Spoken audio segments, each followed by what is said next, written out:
Welcome to సమస్య ఇక్కడ పరిష్కారం కార్యక్రమానికి. ఇప్పుడు మనం సికింద్రాబాద్ నియోజకవర్గంలో ఉన్నాము, సీతాఫల్ మండి డివిజన్లో. ఇక్కడ సికింద్రాబాద్ నియోజకవర్గ ప్రజలకు ఒక 10 సంవత్సరాల క్రితం ఎమ్మెల్యే పద్మారావు గారు తెలంగాణ రాగానే ఎమ్మెల్యే అయినప్పుడు ఇక్కడ ఒక కాలేజీ నిర్మించాలి అనే ఒక కళ ఉండే. కళ బాగానే ఉంది. పద్మారావు గారు కూడా వచ్చిన స్టార్టింగ్లో మినిస్టర్ అయ్యిండు, ఆగా మేఘాల మీద కాలేజ్ తీసుకొచ్చిండు. కానీ పర్మనెంట్ భవనం ఏర్పాటు చేయలేకపోయారు. అయితే భవన నిర్మాణం కోసము జూనియర్ కాలేజ్ కోసం దాన్ని ఆడ పెట్టేసిరు. శంకుస్థాపన కొబ్బరికాయ కొట్టిడు, నిధులు ప్రాబ్లం అంటే పెట్టిరు. టెంపరీ సెట్విన్ దాంట్లో తీసుకొచ్చేసిరండి. ఇక్కడ విద్యార్థుల పరిస్థితి అగమ్య గోచరం. వీళ్ళు ప్రభుత్వ కాలేజీలకు రావాలి, విద్యార్థులు చదువుకోవాలి అని విద్యని ప్రోత్సహించాలి, ఇవన్నీ డైలాగ్ అసెంబ్లీలో అందరు చెప్పేటోళ్ళే, అందరు చేసేటోళ్ళే. కానీ ఆచరణకు వచ్చే వరకు జీరో ఉంటుందండి పరిస్థితి. వీళ్ళకి ఓపెన్ కాలేజ్ అండి, చూడండి 4 క్లాసులు, ఎంఈసీ సిఈసీ 2 తరగతులు ఉంటాయంట.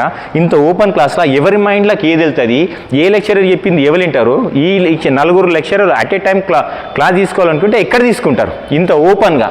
ఇక్కడ ఇప్పుడు ఈ లెక్చరర్ చెప్పింది ఆ లెక్చరర్ చెప్పింది ఈ లెక్చరర్. వీళ్ళ బెంచీలు చూడండి బ్రదర్, ఇక్కడ నుంచి ఇక్కడ ఒక్కసారి బెంచీలు చూడండి ఎట్లున్నాయో పరిస్థితి. బెంచీలు ఎంత దరిద్రంగా ఉన్నాయి, ఇరిగిపోయిన బెంచీలు.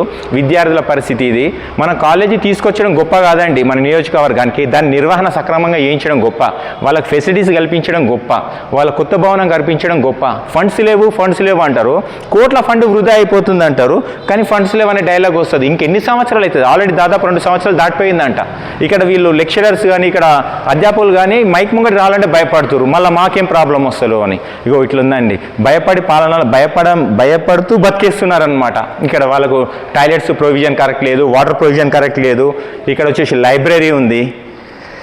ఇది ఎక్కడనో తీసుకొచ్చి టెంపరీ మీదలో దీన్ని సర్దిరు. కానీ పరిస్థితి ఎట్లుందంటే వీళ్ళు ఉండలేక, మిమ్మల్ని అనలేక, తరగతులు చదవలేక ఈ ఓపెన్లో ఏం చదువుతారండి? మీరు ఒక్కసారి ఆలోచించండి. ఇదేమో ట్యూషన్, అందరు కలిసి చదవడానికి.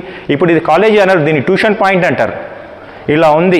ఇటు పాలకులారా, మీరు అధికారులారా, ఇప్పుడు రేవంత్ సర్కార్ ప్రభుత్వం వచ్చింది, విద్య అన్ని ఇట్లా మంచి చేయాలంటారు. చెప్పడం కోసం కాదండి, వీళ్ళకి ఇమ్మీడియట్లీ సీతాఫల్ మండలిలో ఉన్న కాలేజ్కి నిధులు కేటాయించి వాళ్ళకు పర్మనెంట్ భవనం ఏర్పాటు చేసి జూనియర్ డిగ్రీ కాలేజ్ విద్యా వసంతులు కల్పిస్తే బాగుంటుంది. ప్రైవేట్ కాలేజీలని తగ్గించాలంటారు, గవర్నమెంట్ కాలేజీలలో వసంతులు కల్పించారు.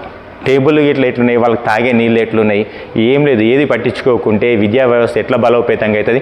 ఇప్పటికైనా అధికారులారా, పాలకులారా స్పందించండి, సరైన విద్యకు సౌకర్యాలు కల్పించండి. ఇమ్మీడియట్లీ పర్మనెంట్ భవనం తొందరగా నిర్మాణం చేసి వీళ్ళకి విద్యను అందించాలని ఆశిద్దాం.